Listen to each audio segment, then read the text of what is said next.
Okay, hello everyone. I'm Aarti. I'm a product marketer at Zoho PageSense. Today's topic is optimize your web forms for better conversions using form analytics. So today's agenda, I'm going to cover everything about form analytics and do we really need it, and also gonna walk you through the best practices in web forms, along with some interesting polls. And I'm gonna give you a brief walkthrough on how form analytics works in Zoho PageSense and how you can leverage on other CRO tools in Zoho PageSense using form analytics. So what is form analytics?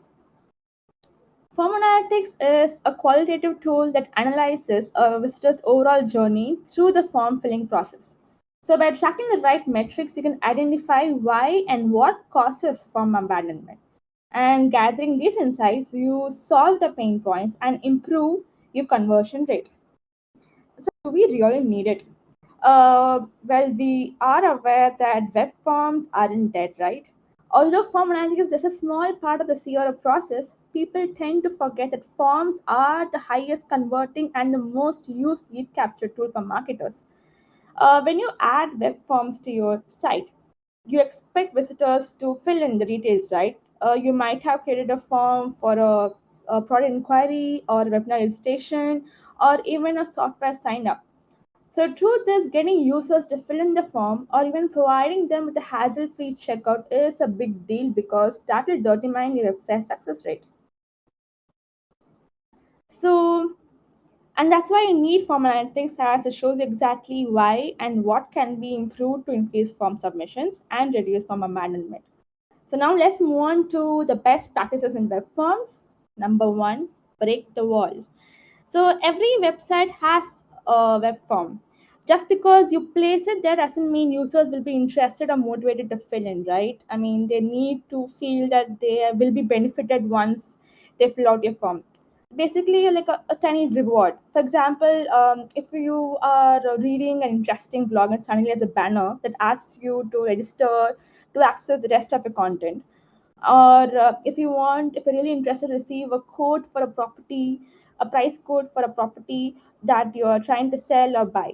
So the truth is, uh, they users need to be guided and nudged every step of the way. Number two, choosing your form fields. So how do you do that? By kicking out the greedy marketing syndrome inside you and creating forms with targeted fields. So, the greedy marketing syndrome is when you feel a strong urge to collect every information possible from the users. It might be to fill in your CRM database, or you assume that you might need this data in future. For example, if you're a software provider, you don't need to know if your visitor is married or unmarried, right? You don't need to collect the phone numbers unless they're expecting a call back. So I'm going to run an interesting A/B test here, a poll here, sorry. So this is a real A/B test that I want you to choose the winning variation from the form. And let me just give you a background of this experiment. So the name of the organization is Thomas Printworks, a very renowned printing service for behavioral graphics. And the KPI was the number of leads, and the KPI basically key performance indicator. And the goal was to increase the form submissions. uh, they were targeting only the paid traffic, and their audience were basically local SMBs in the US. So variation A, shorter form with 25% discount coupon, and variation B had longer form with more targeted fields and no discount code. So I'm just starting the poll now. So yeah, the winner is basically variation B, longer form with no discount code. I know it's surprising. The winning variation actually had 140% lift in the form fill conversions. They ran a test for 6 weeks, and they ran the test in three different variations. So that is like 10% discount, 25% discount, and no discount. Surprisingly, 10 and 25%, both the variations performed quite similar. And they also split the traffic in three ways: 30%, 30%, 40% for the no coupon variation. So why though? The longer form won because they had more relevant and targeted form fields. So visitors didn't mind filling them out. So it doesn't matter if your form is shorter, and also because they are most interested in one thing: receiving the price code. Prospects wanted to know if they could afford the high quality printing service for vehicle graphics. So research suggests that the optimal length for a form is around 5 to 7 fields, but we believe that it's always better to test it out. As you can see, longer is okay as long as the form fields are relevant. If you're asking for sensitive information like phone number, which is a high friction field, let them know why you need it or your conversions might drop. Also, discounts don't always win. It can lead you to a bottom line loss. How? I mean, how many of you have seen a coupon section on the checkout page and Googled for free coupons, and then after some time just closed the tab in frustration because you didn't find any? Well, I'm one of them. I'm pretty sure most of you are too. So if you don't provide coupons on a regular basis, avoid adding a huge prominent section on your web page for coupons, because you can probably reduce that section, and so that users don't feel left out or less special. So before you start curating your form fields, ask yourself: what kind of data do you need from a visitor? Do you really need all the data? It is very important for you to know your target audience, your users, the location, from where they come from, understand their wants. If they are new or return visitors, why are the users at your firm? What are the needs and expectations? Do they need any motivation or incentive to complete the form? And what are the barriers? I mean, are you asking for personal or sensitive information? Are there too many form fields? I mean, are you matching the expectations written? So one of the tip is to use form analytics software to track these data accordingly and curate your form fields. Number three, form layout. So longer or shorter, simple or multi-step? Let's find out. So once you decided on the questions that you need to ask in your form and the formats, the next step is how are you going to structure the form? Especially, will they be just on one page, or will there be a number of steps? So there are basically two types of forms, okay, single and multi-step. Here's an example. This is also again another A/B test for financial SaaS solution. Their goal was to increase signups, and they were confused as to what format to go on. And yeah, so I'm just going to start the poll for you guys to guess which form variation worked better. Okay, a few more seconds.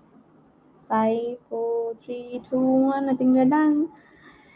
Yeah. I think the votes were even. So the winner was the two-step illustration form. Again, the traffic was split at 50-50 for each variation, and there was a 30% increase in signups. And the test was ran for 23 days. So, multi-step forms perform best when similar question types are clustered together. So most e-commerce checkouts would be in multi-step format, right? For example, they would start off by showcasing assorted products for confirmation, and then asking us to provide basic personal details like name or email address along with delivery details and then payment, right? So when you apply a multi-step format on your website, don't forget to use progress bars. You don't want your users to keep filling in and then click on continue, next, continue, and you keep them, and then they'll be wondering like, okay, how long is it going to take? What is I need to fill in? So you don't have to be that form.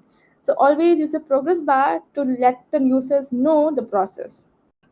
So to brief it out, use a single step when you have a simple proposition, like if it's a contact form or an email and used to the subscription, or if it's just a lead generation form, and ensure that you don't have too many fields, minimum 2 to 5 fields. That's it. And also be completely transparent to the user from the start on to what you'll be asking them. And you can use a multi-step form, and the form is reasonably long, like 6 plus fields, and user is aware that okay, I need to share like a reasonable amount of information to the website. And you can also easily group your questions with similar topic so that they can similar topic clusters so that they can understand better. Again, this is an example of the screenshot here. It's an Intuit, it's basically a software company, and I'm pretty sure you're aware of this screenshot here, an Amazon checkout screenshot. You can see the progress bar, shipping, payment, and review. So this is the progress bar that I was talking about.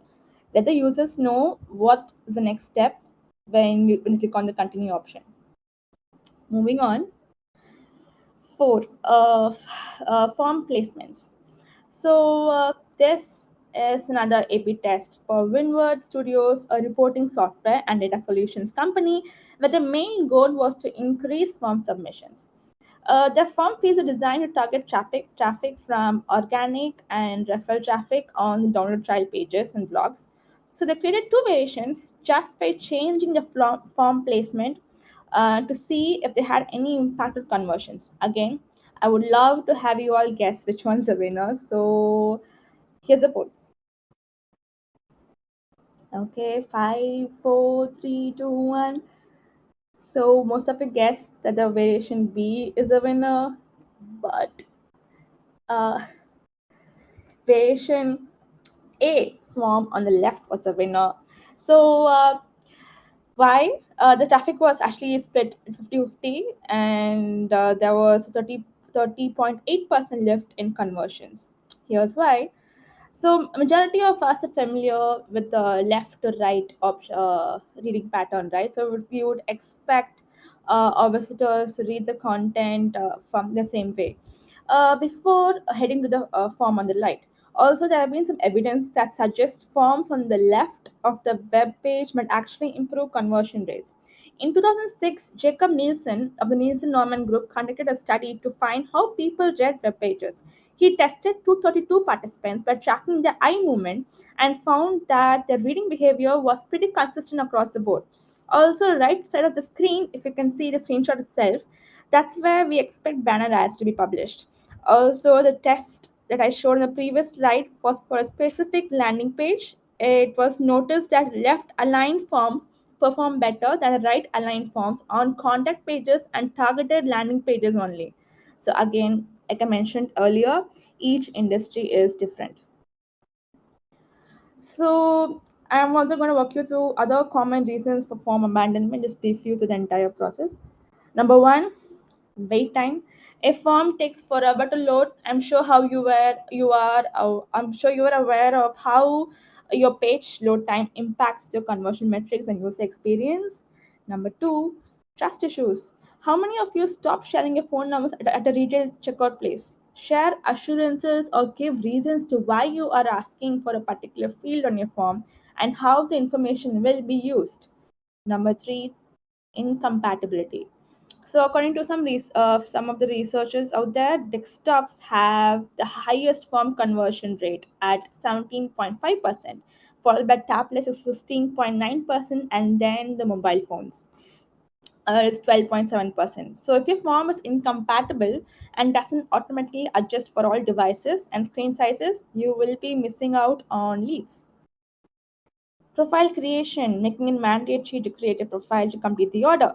You would be at almost the last step of checking out, and suddenly you realize that it's mandatory to sign in or create an account on the website to place the order.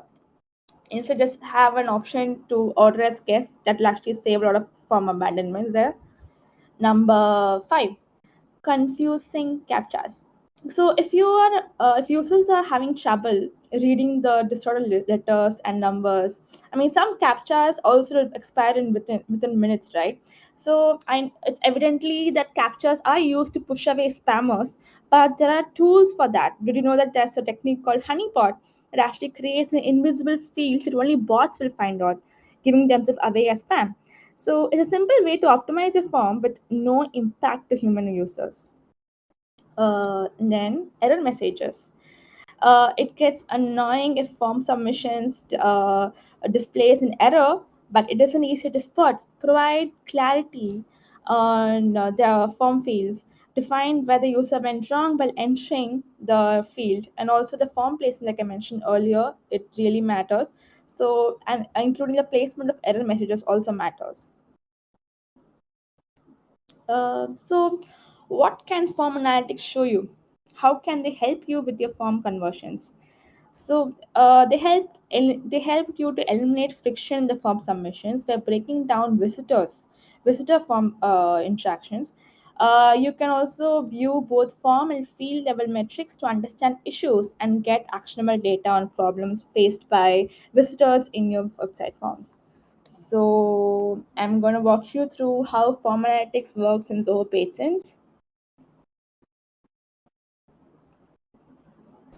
Log on to Zoho PageSense and click on Form Analytics under Analyze.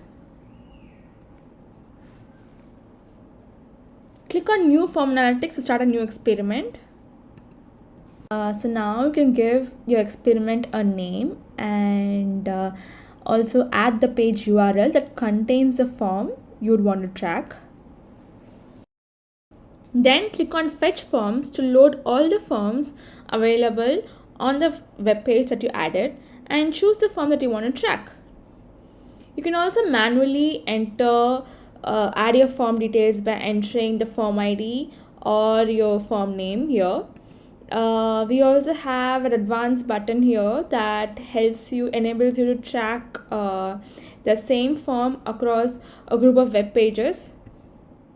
So the confirmation page criteria is basically where your visitors will be redirected to after they submit the form. So add the page URL along with your preferred URL match type. So this is one of the most important parts of setting up an experiment. You need to decide which pages of your website you want to run the experiment on. In PageSense, we have the advanced URL targeting option where you can choose either a single page or a group of pages to focus your experiment on instead of running them on the entire website. So let me just brief you on the advanced URL targeting option in PageSense. We have the simple URL match type can be used if you want to test a single page on your website. The exact URL match to run experiments only when the visitors land on the exact URL. URL pattern matches with to target pages with specific strings of text within the URL. It really comes in handy for experiments that change the element site-wide or multiple URLs.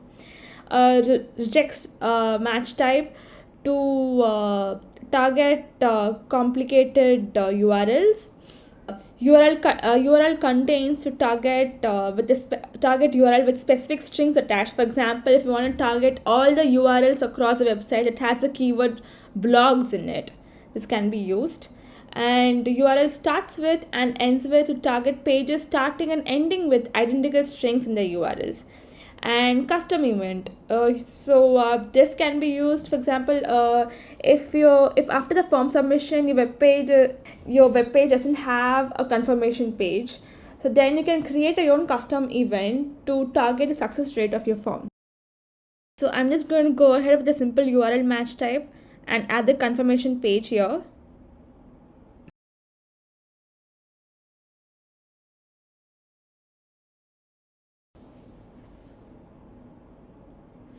So as soon as you click on the activate button, Zoho Pages will be launched on your web page. Zoho Pages will now begin to track visitor interactions metrics, both form and field. In case you want to make any changes to your form, you can go back to the configuration tab, click on pause, make the right changes, and then click on relaunch to run the experiment again. So to help you get a good understanding of how Form Analytics Reports tab work, let me just take you to another experiment that we ran recently. So this is how the Form Metrics Report tab looks like. You can see the number of visitors, visits, starters, conversions, and abandons. Visitors are basically the number of unique visitors who have visited the web page at least once, and visits is the number of visits to the web page.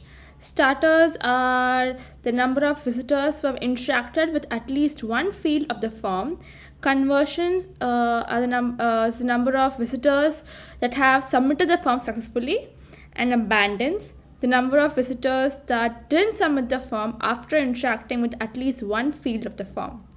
So under the form metrics over time section, you will find the comparison graph of starters, conversion, and abandons count over time.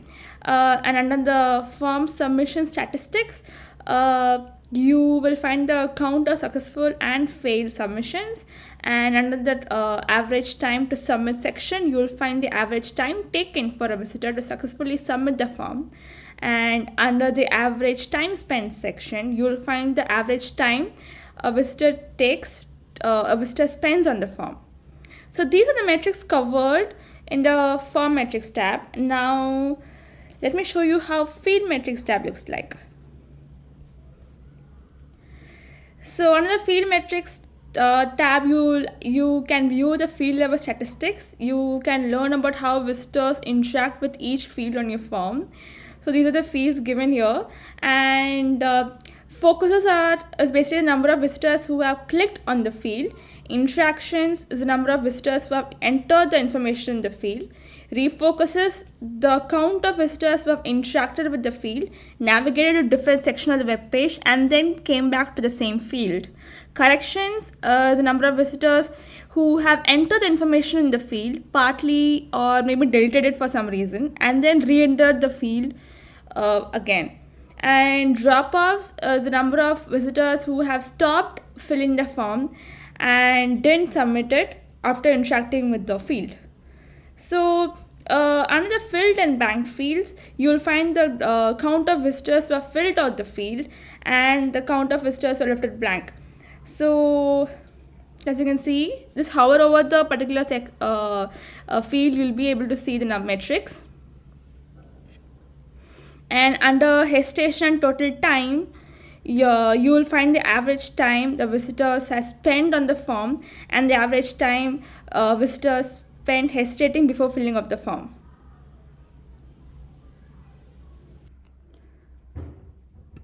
So you can also integrate Zoho PageSense with Google Ads to understand how your ad campaigns are performing in terms of conversions. So in this integration, you can say which of your ad campaigns or ad copies has encouraged your visitors to land on your form and how many of those visitors have actually submitted and filled your form. Uh, you can also derive useful insights such as the number of clicks, ad campaign impressions, along with the key metrics, the total ad spend value, and the actual cost spent in acquiring a customer from these ads. You can also filter and segment your audience, see how each group of visitors are responding to your ads and which group brings in the most conversions in your form. So enabling this integration lets you understand whether the clicks you're generating through your ads are transforming into sales. This report can also help you learn which landing pages containing the form are driving more actions and performs better in terms of conversions compared. Okay.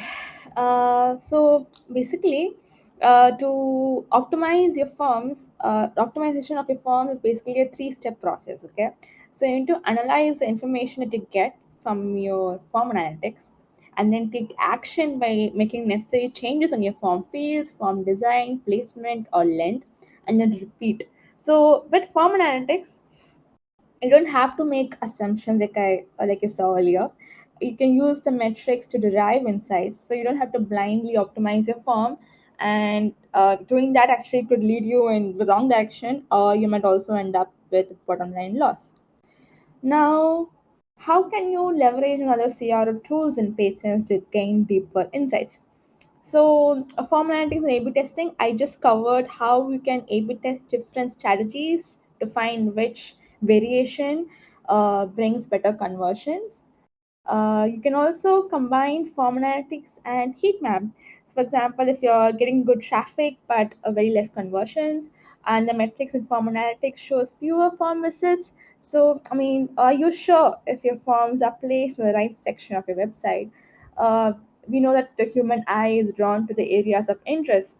So, a clear visual representation of how visitors interact with your website helps to find the areas that has the most engagement. So accordingly, you can reposition your forms for better visibility. And form session recording and form analytics. So when form analytics don't provide you the answer that you're looking for, session recording, you can actually watch actual user journeys and find why users are dropping off from your form. You can also spot unresponsive elements that prevents your visitors from converting. I'm just going to play a short video for you to understand how session recording works in Zoho PageSense. This video is about a user interacting with the form. So I hope you can see the screen here.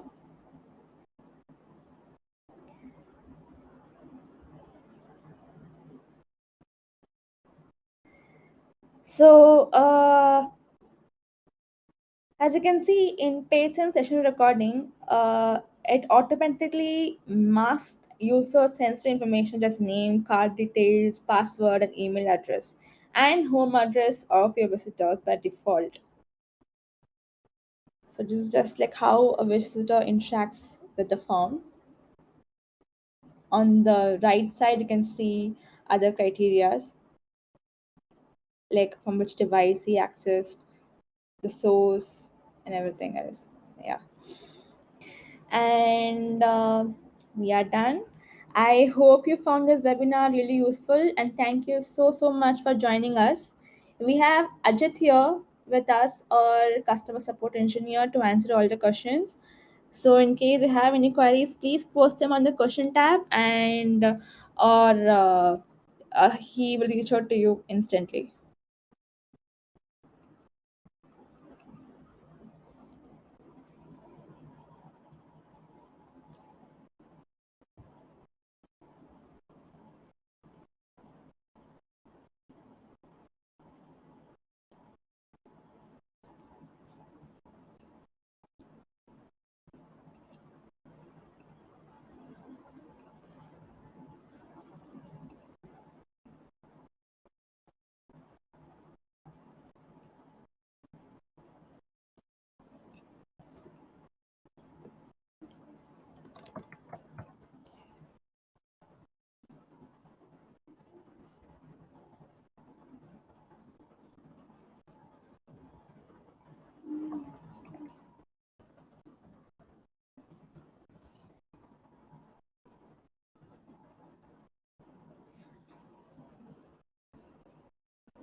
Okay, and we're just going to be on it for a few more minutes. You can also email us, write to us at support@zopatrons.com. You can find us at Twitter and Instagram. We're very active there. You can reach us there too.